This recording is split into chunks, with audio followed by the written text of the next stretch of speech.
entend parler partout d'intelligence artificielle, de voitures autonomes, d'usines du futur. Mais au fond, qui sont les vrais architectes derrière cette révolution? Qui tire les ficelles en coulisses? C'est exactement ce qu'on va décortiquer ensemble. Alors, imaginez un instant ces trois choses. Un vaisseau spatial qui file dans l'espace, une usine qui produit non-stop sans personne à l'intérieur, et une voiture électrique qui gère sa consommation comme une championne. On pourrait croire que ça n'a rien à voir, et pourtant, ils partagent tous un secret. Ce secret, en fait, c'est comme un système nerveux invisible. Un réseau hyper complexe de capteurs, d'algorithmes, d'actionneurs, qui prend des milliers de décisions à la seconde pour que tout tourne parfaitement.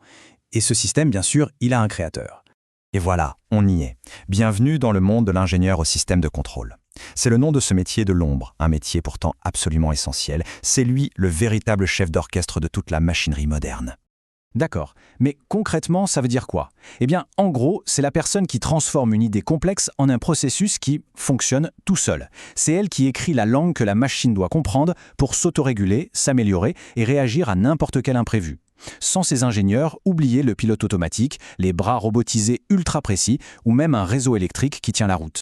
Bon, un rôle aussi crucial, on se doute bien que ça doit se voir sur la fiche de paie, non? Allez, on part pour un petit tour du monde voir comment cette expertise est valorisée sur le marché.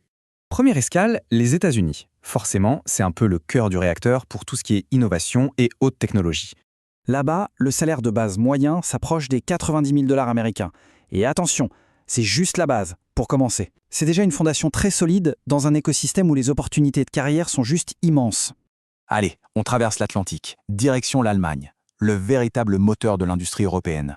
En Allemagne, le pays de l'industrie 4.0, on dépasse les 90 000 € de salaire moyen. Franchement, ce n'est pas une surprise. C'est la reconnaissance d'un savoir-faire qui est au centre de leur compétitivité industrielle. On reste en Europe, mais on change de décor. On va jeter un œil en Suisse, le pays de la précision par excellence. Et là, attention, les chiffres s'envolent. En Suisse, avec des industries de pointe comme la pharma, l'horlogerie ou la robotique, le salaire moyen atteint presque 145 000 francs suisses. Le potentiel de revenus là-bas est tout simplement exceptionnel. Allez, on fait un grand saut et on change d'hémisphère, direction l'Australie. Alors, comment cette compétence est-elle valorisée là-bas? En Australie, le salaire moyen dans ce secteur dépasse les 120 000 $ australiens, un chiffre qui est beaucoup tiré par les industries minières et énergétiques où l'automatisation n'est pas un luxe, mais une question d'efficacité pure. Et pour finir ce voyage, on fait une dernière escale dans une région qui investit des sommes folles pour construire les villes intelligentes et les infrastructures de demain. Aux Émirats arabes unis, le salaire moyen frôle les 300 000 dirhams. Et attendez, le détail qui change absolument tout, ce revenu est non imposable. Autant dire que d'un point de vue financier, c'est difficile de faire mieux. Ok, ces chiffres font rêver, c'est clair. Mais la vraie question, c'est comment on y arrive? Quelles sont les compétences clés à avoir? Et pour qui on peut travailler? On regarde ça tout de suite. Le point crucial à retenir, c'est que l'expérience, ça paye. Vraiment. On peut démarrer sa carrière autour de 75 000 $, ce qui est déjà excellent. Mais avec les années, avec les projets, on peut voir son salaire grimper de 40%. C'est la preuve que dans ce métier, on n'arrête jamais d'augmenter sa propre valeur. Pour y arriver, il faut une boîte à outils technique bien solide. On parle des API, ces fameux automates programmables qui sont en quelque sorte les mini-cerveaux des machines. On parle des IHM, les interfaces qui permettent de dialoguer avec elles, et bien sûr SCADA, le système de supervision qui a l'œil sur tout un site. C'est la base de tout. Et ces compétences, qui se les arrache? Eh bien, jetez un œil à la liste. Que des géants. Boeing, Amazon, General Motors, Tesla. Qu'on soit dans l'aérospatial, la tech, la logistique ou l'automobile, tout le monde en a besoin. Ça donne une petite idée des opportunités, n'est-ce pas? D'accord. Mais si on prend un peu de hauteur, où est-ce que cette spécialité se situe par rapport aux autres branches de l'ingénierie? Voyons la vue d'ensemble. Ce tableau est vraiment parlant.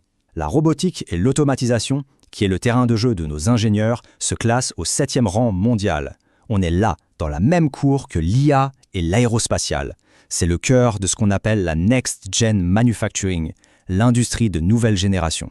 Cette citation, elle résume tout parfaitement. Il ne s'agit pas juste d'optimiser une machine dans un coin d'usine. Non, on parle de construire la colonne vertébrale, l'ossature de tout notre avenir industriel et technologique. C'est quand même puissant comme mission. Et tout ça, ça nous amène à une dernière question, une question de fond. On le sait, l'automatisation est en train de redéfinir toutes les règles du jeu. La question n'est plus de savoir si ce futur va arriver. La vraie question, c'est qui tiendra les commandes? Qui va façonner cette automatisation?